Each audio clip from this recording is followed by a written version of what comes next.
Jadi, saya harap sidang perwakilan dan ahli-ahli UMNO di seluruh negara ketahuilah bahawa PM cukup sayang kepada UMNO, kepada kita semua ini.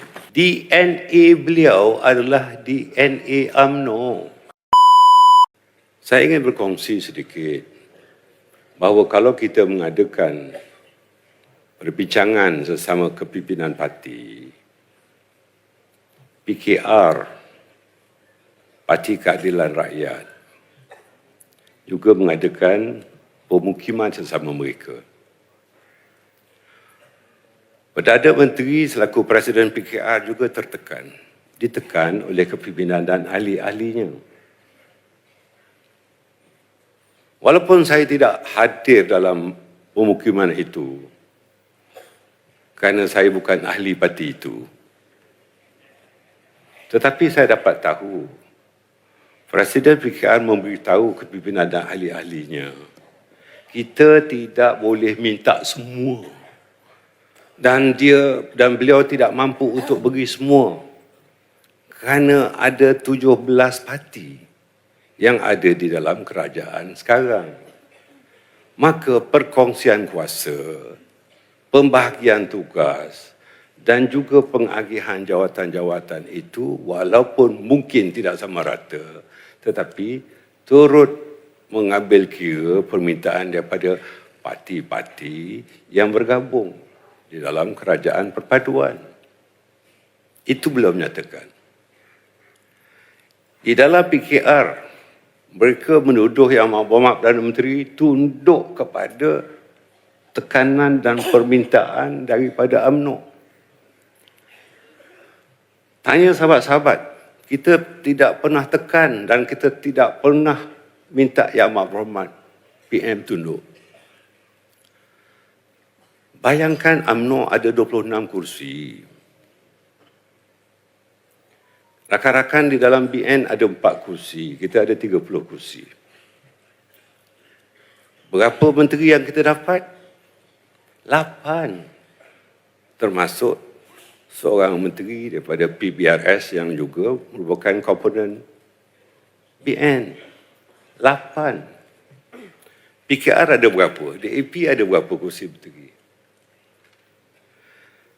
Jadi, saya harap sidang perwakilan dan ahli-ahli UMNO di seluruh negara ketahuilah bahawa PM cukup sayang kepada UMNO, kepada kita semua ini.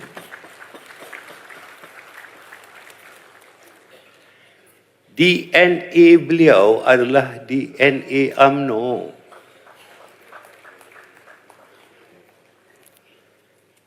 Takkan kita anggap bahawa segala permintaan kita akan dipenuhkan? Mustahil. Tetapi sedaya mungkin Yang Amat Berhormat Perdana Menteri cuba memenuhi permintaan kita mengikut pembahagian-pembahagian yang telah ditentukan. Alhamdulillah. Contohnya, walaupun Felkra bukan di bawah KKDW, tetapi merupakan MKD, iaitu Syarikat Menteri Kewangan diperbadankan. Tetapi pengurusinya diberikan kepada Ahli Majlis Tertinggi UMNO. Saudara Datuk Jazlan, yang tepuk sikit ni tak sokong beliau ke?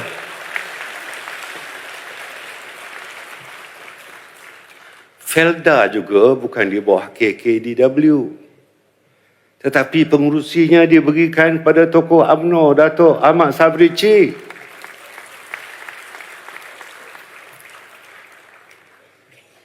Hari Jumaat semalam saya dapat surat dari Yang Amat Berhormat Perdana Menteri semalam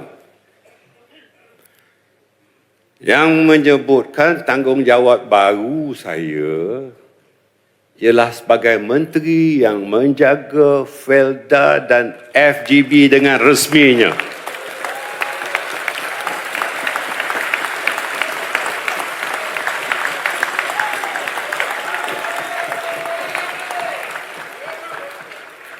Artinya,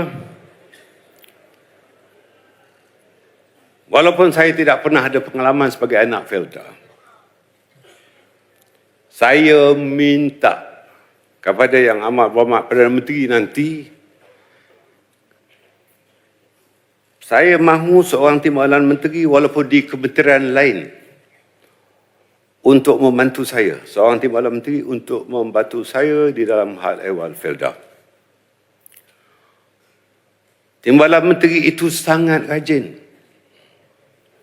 Boleh tidur di rumah peneroka Felda dengan syarat, dan syarat ini diberikan oleh isteri beliau. Jangan pernah tidur di rumah peneroka yang ada anak dara. Tok Mat, saya akan minta beliau membantu saya.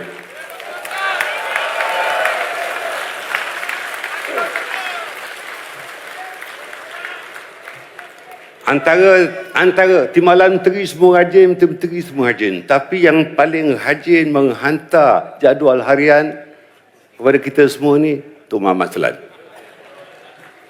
Daripada subuh sampai tahajud jadualnya sampai kat kita. Sekarang ni beliau timbalan menteri JKR. Bila ada traffic light yang baru naik, dia kata traffic light ni dah pernah rasmi ke belum?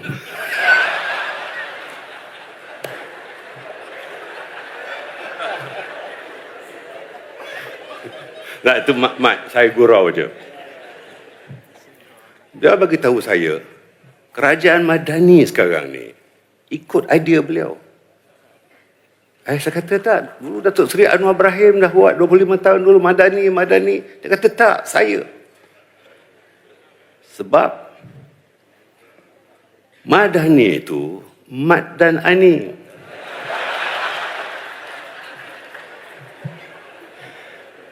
Nama beliau Mat Maslan, nama isteri beliau Ani.